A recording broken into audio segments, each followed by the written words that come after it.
Okay, so let's get started. We're going to be taking a look in this training module at doing a fuel tuning demonstration, utilizing the couple different ways we have in order to calibrate our main fuel table, whether it's going to be in the traditional or the model fuel equation mode. So in our training course up to this point, we've taken a look at the closed loop lambda correction, just talked about how we can utilize that for making our update changes to our fuel table. We're going to be looking at using that. We also have our mixture map. That's going to be where we sample a data log for maybe 5, 10, 20 minutes.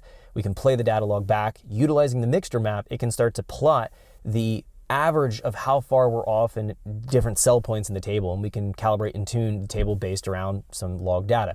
We also have a quick tune function that's going to be taking a look at, in open loop, the difference between our actual lambda and the desired target lambda, and then we can allow the link to automatically take over and make adjustments into the table. So it's an auto-tune type of function. Now, they each have their own advantages and disadvantages. So we're going to take a look at just utilizing these in a couple different scenarios here. I want to go over this calibration file and talk about a few things before we jump into doing any actual tuning. So looking at how to calibrate the fuel table. So let's get some of these details out of the way just so we know where we're at and just understanding what we may have to potentially adjust or set up in our calibration file so that we can begin doing the calibration and tuning process here for mapping out our fuel table. So first things first, I've set up the calibration file so that I'm controlling a Honda K24 engine. In this case, we can see right here under the fuel main, sequential is what I have for the injectors. Model multi-fuel is what I have here. This is a flex fuel tune using a flex fuel sensor. So that's all we configure and set up. We will have a dedicated tutorial taking a look at flex fuel tuning. And if you skip ahead into the live training examples in the training course, I do have some flex fuel live training tutorials talking about the calibration process, doing the flex fuel tuning. So we have plenty of flex fuel coverage in the training course that you can reference and take a look at. But right now, I just want to go over again how I have things set up here.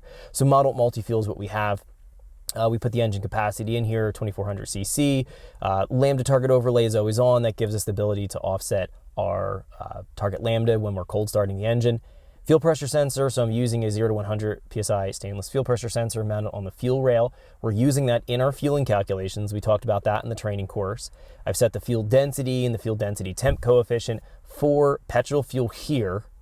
Then in the flex fuel window, I've set up all the other parameters based on pure ethanol. So we're able to go between pure petrol and pure ethanol based on what the ethanol content sensor is reading, and the link can make its adjustments and update our fuel pulse width accordingly so that we deliver the correct fueling. Now we also have our Stoich ratio. We're going to assume that we have pure petrol fuel for the beginning point for adjustment, and then pure ethanol for the end point for adjustment in its Stoich ratio range in the flex fuel tuning. Again, this may not make a whole lot of sense at this point in the training course. Again, when you watch the flex fuel tutorial, it'll make a bit more sense. So again, these things are in order so that we can properly calibrate and tune. The fuel charge cooling coefficient. This has already been checked. We've talked about this. Essentially, if you don't have this right and you jump from one target lambda to the next, if the charge cooling coefficient isn't representing the latent heat of vaporization cooling effect from the fuel being sprayed into the port walls, it can throw off your fuel model a little bit. I have checked this ahead of time. So this default of 10.0 works for this engine, but that doesn't necessarily mean it doesn't need to be adjusted on your engine. Definitely have checked this. Skipping down here, a couple other details. I do have 410cc injectors installed in my fuel system. They're rated at 300 kPa here. We have the dead time set for the injectors. The coil dwell has been set for Honda K series coils, so that all looks good.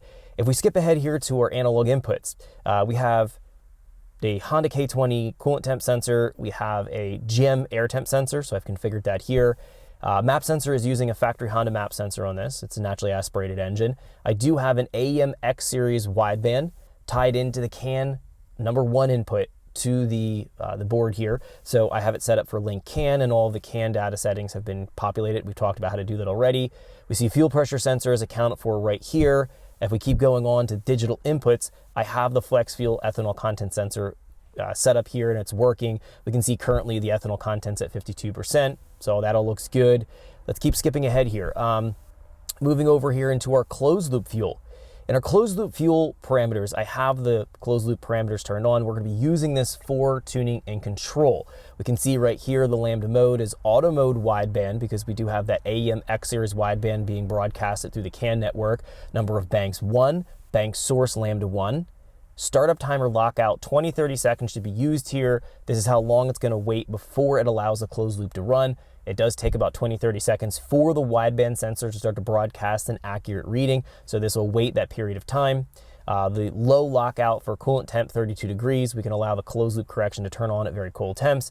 High coolant temp lockout, 302 is fine. We essentially want the closed loop working pretty much all the time. The minimum map lockout, so 0 kPa will allow the closed loop to function. 300 kPa is the high. And looking here, low and high RPM, 500 and 10,000 is fine. Low and high TPS lockout, 0 to 100. Again, we want the closed loop to constantly run. Idle, part throttle, wide open throttle. So those parameters all look good. We have a delta lockout, TPS delta lockout of 36% per 100 milliseconds. So we have to have a sizable throttle tip-in event before the closed loop turns off. That looks fine. Map delta lockout, 100 kPa per 100 milliseconds. This is pretty normal, 100 to 200. You could turn this off completely and just turn off the closed loop if we have a large throttle tip-in with just TPS delta only, and that would be sufficient. If you want to bypass your map delta lockout, you could just set this at 0. That'll completely turn it off, but I'll keep it at 100 for right now. Trim limit tables, I have it set on 3-dimensional, and then the reactivation delay, if the closed loop's interrupted, it'll wait 5 sampling before it allows the closed loop to start to run again.